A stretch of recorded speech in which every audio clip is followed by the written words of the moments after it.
अस्सलाम वालेकुम नाज़रीन, वर्ल्ड कप गेम उठा दो के साथ मैं हूं आपकी host Ayesha Zulfiqar. World cup की अगर हम बात कर रहे हैं तो आईसीसी क्रिकेट वर्ल्ड कप के 37वें मैच में आज मेज़बान इंडिया की जनूबी अफ्रीका के खिलाफ शानदार बैटिंग हमने आज देखी है और इंडिया ने जनूबी अफ्रीका के खिलाफ टॉस जीतकर पहले बैटिंग का फैसला किया था। जनूबी अफ्रीका को जीत के लिए इस वक्त 327 रन का हदफ दरकार है। खासतौर पर विराट कोहली की अगर हम परफॉर्मेंस देखें तो विराट कोहली 101 रन बनाकर नुमाया रहे हैं। ओवरऑल जो मैच अब तक है, टॉस कैसा रहा, इस पे हम बात करेंगे। इरफान ज़हीर हमारे साथ मौजूद हैं। इरफान, कैसे आप? सबसे पहले तो टॉस के हवाले से बताएं, इंडिया ने टॉस जीता, लग रहा है कि इंडिया का फैसला दुरुस्त था? बिल्कुल ठीक था, क्योंकि हमने साउथ अफ्रीका के जितने भी मैचेस दिखे 90% जब उनको पहले बैटिंग मिलती है वो 350 प्लस करते हैं। एक दफ़ा तो 428 भी किया, एक दो मैचेस में उन्होंने 399 भी हमने देखा, 387 भी देखा, तो वो बड़े टोटल करते हैं। और इंडिया कंसिडरिंग दैट फैक्ट कि वो ये भी जानते थे कि ये चेज़र बुरे हैं। इन्होंने जो एक मैच हारा नीदरलैंड के अगेंस्ट, उसमें भी चेज़ करते हुए कोलैप्स हुए और हमारे खिलाफ भी ऑलमोस्ट हार गए थे। वो तो एक डिसीजन लास्ट विकेट का अगर अंपायर दे देता तो प्रॉब्ली वो भी मैच इन्होंने हार जाना था। तो ये नो कि ये पहले इनकी जो स्ट्रेंथ है वो बैटिंग है और ये पहले खेलते हुए बहुत बड़ा टोटल लगाते हैं, तो उन्होंने ओबियसली इनकी स्ट्रेंथ को ब्रेक किया और ख़ुद बैटिंग का फैसला किया। और विकेट शुरू पार्ट के अंदर, फर्स्ट पार्ट के अंदर 15-20 ओवर तक तो बड़ा अच्छा खेल रही थी, बट उसके बाद देखा ज़रा स्लो डाउन होगी। बॉल जब थोड़ा पुराना हुआ तो थोड़ा रुक के आना शुरू हुआ, थोड़ा स्लो हुआ, जिसकी वजह से हमने देखा कि हिटिंग इतनी आसान नहीं रही। बट मेरा ख्याल है कहीं ना कहीं दो चीज़ें इसमें देखनी पड़ेंगी। एक तो ये है कि बाकी तमाम टीम ने जैसे एक मोमेंटम रखा, जब दोनों ओपनर आउट हुए तो कोहली ने बड़ी शानदार इनिंग्स खेली। उन्होंने आज वर्ल्ड रिकॉर्ड भी इक्वल कर दिया है ओडीआई के अंदर सचिन तेंदुलकर का। अच्छा, मैं आप सचिन तेंदुलकर की बात करें, मेरे जहन में भी अभी यही नाम आ रहा था और मैं यही सोच रही थी कि सचिन तेंदुलकर वो नाम है कि जो हम सुनते थे हमेशा सेंचुरी करते थे, हमेशा सेंचुरी करते थे। विराट और भी इंडियन टीम में अच्छे प्लेयर्स हमने देखे हैं, लेकिन सचिन तेंदुलकर और विराट कोहली में लगता है कि जैसे काफ़ी सिमिलरिटीज़ हैं। हाँ बिल्कुल, देखें कोहली को इसलिए ज़्यादा हाई रेट किया जाता है कि इनकी जो परफॉर्मेंसेस हैं वो बहुत आउटस्टैंडिंग है और इनकी मैच विनिंग इनिंग्स बहुत ज़्यादा है। खास तौर पे चेजिंग के ऊपर बात करें तो ये बहुत एक आउटस्टैंडिंग किस्म का इनका रिकॉर्ड है, शायद दुनिया में किसी के पास ऐसा नहीं है। और मेरा ख्याल है एक डेकेड में जितने इन्होंने भारत को मैच जिताए हैं किसी ने जिताए। बट अगर आप कंट्री बात करें तेंदुलकर की, तो तेंदुलकर की सेंचुरीज तो बहुत ही, बट वो पहले बैटिंग करते हुए करते थे चेजिंग के अंदर, या बहुत कम मैच विनिंग इनिंग्स थी। 80% जब वो रन करते तो इंडिया हारता था। अच्छा। जो हम अक्सर इसको रिलेट अपने बाबर के साथ भी करते हैं कि बाबर को मैच विनिंग इनिंग्स खेलनी है, जो रिक्वायरमेंट है उसके मुताबिक खेलना है। तो खैर कोहली की बात करें तो कोहली ने आज वर्ल्ड रिकॉर्ड जो है वो इक्वल कर दिया है 49 सेंचुरीज का।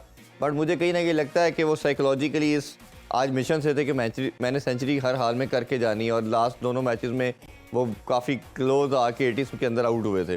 तो अब देखा हमने कि 80s के बाद वो बहुत स्लो डाउन हो गए और उन्होंने कोशिश की कि मैंने किसी तरह सेंचुरी ज़रूर करूं। पर्सनल माइलस्टोन ओबियसली आपके लिए बहुत मैटर करते हैं, आपकी एक लाइफ टाइम अचीवमेंट बनती है। बट मेरा कहीं ना कहीं ये मंत्रा ये है, इस प्रिंसिपल को मैं बैक करता हूँ कि टीम शुड कम फर्स्ट। मुझे याद पड़ता खान साहब जब कैप्टन थे तो एक दफ़ा उन्होंने 95 पे खेल रहे थे तो इन्हें डिक्लेयर कर दी। तो ये मियाँदाद खेल रहे थे, मुझे याद पता 200 के करीब, तो उन्होंने डिक्लेयर करवा दी उनकी इनिंग।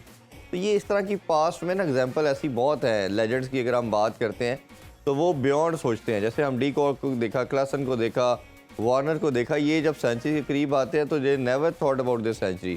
ये आके अटैक करते हैं और सेंचुरी होती वेल एंड गुड, नहीं होती तो दे प्ले नॉर्मल गेम। ये रुकते नहीं है कहीं पे।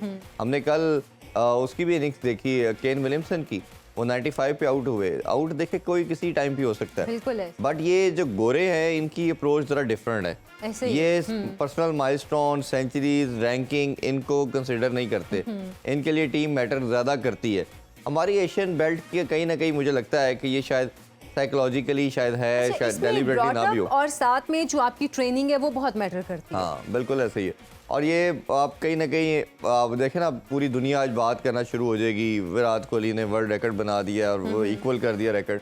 तो ये आप हमारे एशियन कल्चर का मेरा ख्याल है, मुझे लगता है कहीं ना कहीं पार्ट है कि आपने नंबर 1 बनना है, आपने हाईएस्ट रन गेटर बनना है इवेंट के अंदर, आपने हाईएस्ट सेंचुरीज करनी है।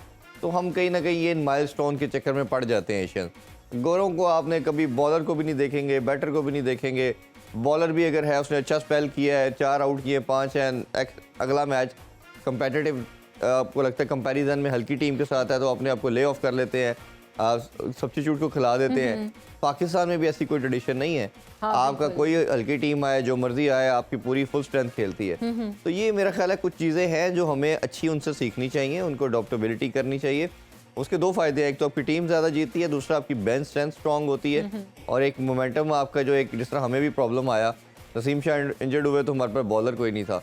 अच्छा, फिर फ़खर को बाहर किया तो उसकी रिप्लेसमेंट में कोई इस तरह का बैटर नहीं था।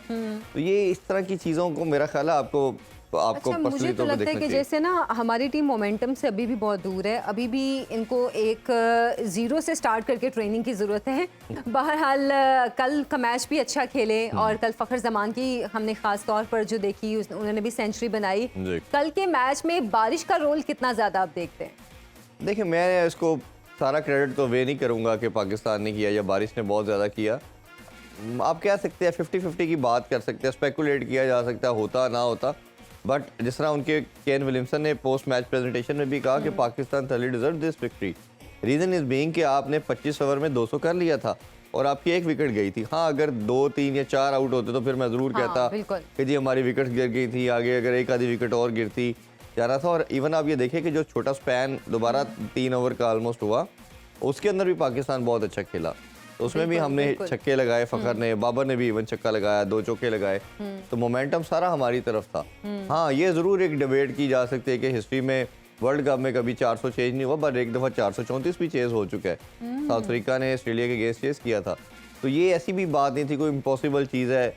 अब दोनों तरफ से लोग बात कर रहे हैं, कोई कहते हैं हो जाना था, कोई कहते नहीं होना था। मेरा मानना यह है कि आप देखें, हमने कोई ऐसी अपनी तरफ से तो चीज़ नहीं गई, दैट इज़ बाय गॉड, और वो एक नेचुरल चीज़ था, कुदरत के निज़ाम की बात जो हो रही है।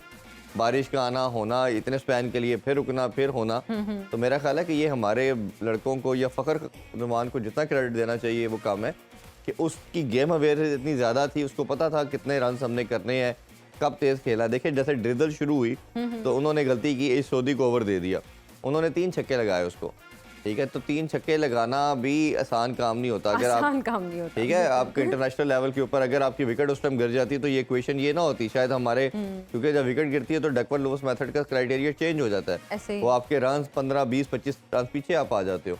तो आपने, इन्होंने एक तो रन बनाने थे, दूसरा विकेट भी अपनी इंटैक्ट रखनी थी, तो बहुत बड़ा गैम्बल खेला, रिस्क लिया उसके अगेंस्ट, वो क्रॉस हिटिंग की, जिस तरह आपने 4th या 5th स्टंप से आपने मिड विकेट पे छक्के मारे। तो ये मेरा ख्याल है जितना क्रेडिट फ़खर को दिया जाना चाहिए वो कम है।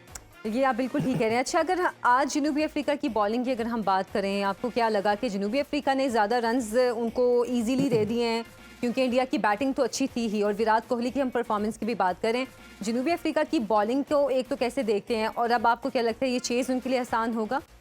देखिए, बॉलिंग इनकी एक, मुझे तो सबसे इस वर्ल्ड कप की सबसे जो बैलेंस साइड नज़र आती है वो साउथ अफ्रीका आती है, और मैं पहले दिन से कह रहा हूँ कि अगर ये चोक नहीं करते, जो इनकी हिस्ट्री है सेमीफाइनल या फाइनल में, तो सबसे बेस्ट टीम तो मुझे कंपोजिशन के लिहाज से ऑलराउंडर बैटिंग और बॉलिंग में ये नज़र आ रही है। विकेट बहुत बैटिंग थी, ऑब्वियसली थोड़ा सा बॉल रुकना शुरू हुआ, डबल पेस के साथ आया, बट फिर भी ओवरऑल बैटिंग ट्रैक था। कोई सीम स्विंग ऐसा थी नहीं। जॉनसन को आज काफ़ी रन हो गए, क्योंकि विकेट टेकर है, आगे बॉल करते हैं, जब विकेट में कुछ सीम और स्विंग ना हो तो आपको हिटिंग होती है, तो आज उन्होंने काफ़ी रन कंसीड किए। बाउंड्री की कुछ जगह पे डायमेंशन भी काफ़ी छोटी थी, 65 ऑड की बाउंड्री थी, तो वो आपके स्क्वायर भी जब छोटे हों तो ज़्यादा रन बनते हैं। तो मेरा ख्याल है कि भारत ने एक इस पिचेस के ऊपर अगर आप विकेट्स नहीं थ्रो करते अपनी, तो 300 तो वैसे ही बनता है। हाँ। 325 करना, 327 किया उन्होंने, तो मेरा ख्याल है कोई बहुत बड़ा टोटल नहीं है। एक अच्छी पार्टनरशिप साउथ अफ्रीका की चाहिए, लेकिन जिस तरह मैंने शुरू में कहा, हैविंग सेड दैट, कि इनकी वीक पॉइंट जो है वो इनकी चेज करना है, तो भारत डेफिनेटली यही चाहेगा अर्ली ऑन कुछ इनके विकेट्स लेके इनको प्रेशर में डाले, लेकिन एक क्लासन को ना खिलाना, मेरा ख्याल है उन्होंने रेस्ट दिया। यानी कि हम कह सकते हैं इंडिया की ग्रिप है अभी तक मैच पे, तो क्या आपके ख्याल में अभी जैसे कि वेदर भी है, ड्यू फैक्टर भी अब तो काफ़ी हो गया है, तो क्या सेकंड इनिंग में पिच का बिहेवियर चेंज होगा? ड्यू फैक्टर मेरा ख्याल है, लास्ट हमने भी कलकत्ता मैच खेला था, ड्यू फैक्टर नहीं इधर आता इतना, तो मेरा ख्याल है ड्यू नहीं आएगी, तो वो बॉलिंग के लिए, इसीलिए भारत ने ये फैसला किया कि वो इनको पहले खुद बैटिंग करते हो तो इनको बाद में चेस के ऑप्शन देते हैं। तो अगर ड्यू फैक्टर होता तो फिर शायद वो अपना जो स्टांस था चेंज करते और पहले खुद बॉलिंग करते। तो इन्हीं रीज़न से कर रहे हैं। और दूसरा ये है कि इनके जो फास्ट बॉलिंग लाइनअप है भारत की, सराज की, बुमराह की, या शामी की बात करें, वो बहुत आउटस्टैंडिंग किस्म का स्पेल कर रहे हैं, बट देखना पड़ेगा कि इस पिच पे किस तरह का वो करते हैं। अंडर लाइट शुरू में 5-6 ओवर बॉल सीम और स्विंग करता है, बट लेटर ऑन रुक जाता है। तो मेरा ख्याल आइडियल तो साउथ अफ्रीका के लिए होगा कि पहले 5-6 ओवर सी ऑफ करें, थोड़ा रुके खेलें, जब बॉल मूव करना छोड़ दे तो उसके बाद एक दफ़ा जो उनकी नॉर्मल गेम है वो खेलनी चाहिए। आज उन्होंने एक और चेंज की, उन्होंने हेंड्रिक्स को ऐड किया है क्लासन की जगह।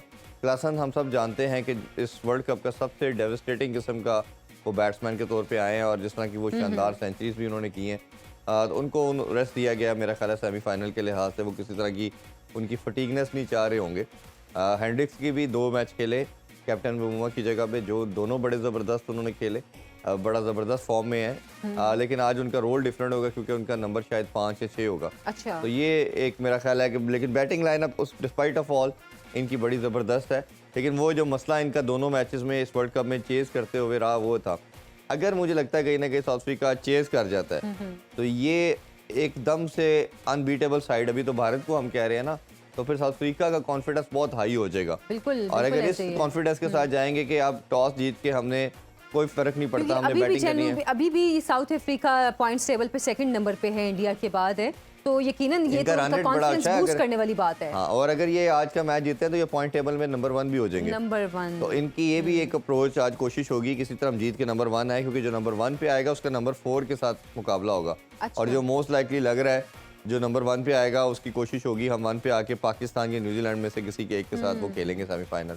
और अगर ये चेस करते हुए आज जीत जाते हैं जिस तरह मैं कह रहा था, तो इनके पास ये कॉन्फिडेंस सेमीफाइनल और फाइनल में आएगा कि हम टॉस जीते या हारे हमें मैटर नहीं करता। ओपोजिशन भी कंफ्यूज होगी हाँ, कि बिल्कुल इनको ऐसे क्या ही है। करना चाहिए, हमें इनको बैटिंग देनी चाहिए या पहले खुद बॉलिंग करनी चाहिए, क्योंकि अभी तो तमाम टीमों को आइडिया है कि साउथ अफ्रीका के अगेंस्ट आपने चेस नहीं करना, पहले खुद बैटिंग करनी है। तो ये आज डाउट डाल सकते हैं, आज बहुत आउटस्टैंडिंग अगर बैटिंग करते हैं तो ओबियसली सेमीफाइनल से पहले एक माइंड में अप्रोच जरूर आएगी टीम्स के कि ये तो चेस भी बहुत अच्छा करते हैं। तो और भारत की तो अभी मतलब वर्ल्ड कप साउथ में अफ्रीका सबसे के लिए अच्छी गेम bowling लग रही है। चेंजर ये विनिंग मैच हो सकता है आज बिल्कुल, के और लिए। ऑब्वियसली आप एक मोरल बूस्टिंग होता है कि आप वर्ल्ड कप के जो राउंड मैचेस हुए उसमें नंबर 1 पे आपने फिनिश किया, बिल्कुल। वो भी आपको एक कॉन्फिडेंस चीज़ देती है। एक तो उसकी बैटल भी है कि उनकी कोशिश है कि हम भारत कोई मैच नहीं हारा, हमने हराना है इसको और हमने पॉइंट टेबल पे टॉप पे फिनिश करना। और फिर तीसरी माइंड में जिस तरह मैंने कहा कि आपकी कोशिश होगी कि फोर्थ टीम के साथ खेलें। ऑब्वियसली सेकंड का थर्ड के साथ होगा, थर्ड मोस्ट लाइकली ऑस्ट्रेलिया है। तो ऑस्ट्रेलिया जो है वो सबसे डेंजरस साइड है सेमीफाइनल और फाइनल के अंदर, बिल्कुल। क्योंकि वो नर्व्स ब्रेक नहीं करते, वो नर्व्स को इंटैक्ट रखते हैं, प्रेशर नहीं लेते, कॉन्फिडेंस उनका हमेशा हाई होता है। मतलब इस स्टेज के अंदर जब नॉकआउट स्टेजेस आती हैं तो ऑस्ट्रेलिया से बेहतर दुनिया की कोई साइड नहीं है। तो हर टीम की कोशिश होगी कि सेमीफाइनल में उनको ना खेला जाए।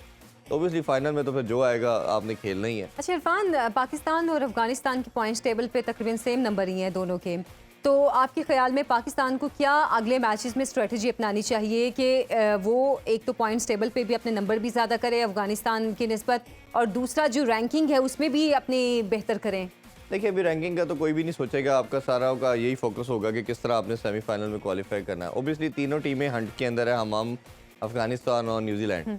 अफगानिस्तान का मुश्किल इसलिए है कि आल दो कि उनको एक विक्ट्री चाहिए, बट वो दोनों मैचेस बहुत मुश्किल हैं। उनका ऑस्ट्रेलिया के साथ नेक्स्ट मैच है, फिर उनका साउथ अफ्रीका के साथ है, और दोनों जो इस तरह की क्रिकेट खेलनी है उनके लिए शायद जीतना आसान नहीं होगा। बिल्कुल। वो तो खैर वक्त बताएगा, क्रिकेट में कुछ भी पॉसिबल हाँ, है। कुछ भी पॉसिबल है। जी। हम पिछले मैचेस में भी यही तो कुछ ऐसी जहाँ तक बातें कर हमारे रहे थे। सिनेरियो की बात रही, तो हमारा तो एक सिनेरियो तो ये है कि किसी तरह हम एक्सपेक्ट करेंगे कि जो न्यूजीलैंड है वो या तो उस दिन बारिश हो जाए, मैच ना हो, वॉश आउट हो जाए, या दूसरी ऑपोजिट ये है मैटर कि आप किसी तरह हम चाहेंगे कि श्रीलंका न्यूजीलैंड को बीट कर दे, हरा दे। तो फिर हमने सिंपली कोई इक्वेशन हमें मैटर नहीं करती, हमारी अफगानिस्तान से रन रेट बहुत अच्छा है, हमने सिंपली मैच जीतना है और हम सेमीफाइनल में थ्रू कर देंगे। बट अगर किसी तरह हम देखते हैं कि न्यूजीलैंड मैच जीत गया श्रीलंका से और बारिश नहीं होती, क्योंकि रेन की फोरकास्ट भी 70% है, तो अगर पूरा मैच वो जीत जाते हैं तो फिर उनका रन रेट हमसे बहुत बेहतर है। फिर देखना पड़ेगा कि उनका कितना रन रेट हमसे आगे गया, क्योंकि अभी जो करंट सिनेरियो है उसमें हमने कम से कम 131 रन से जीतना है इंग्लैंड से। और अगर हम इन टर्म्स ऑफ चेस बात करते हैं तो हम जो टोटल वो देते हैं वो हमें 35 ओवर में चेस करना है।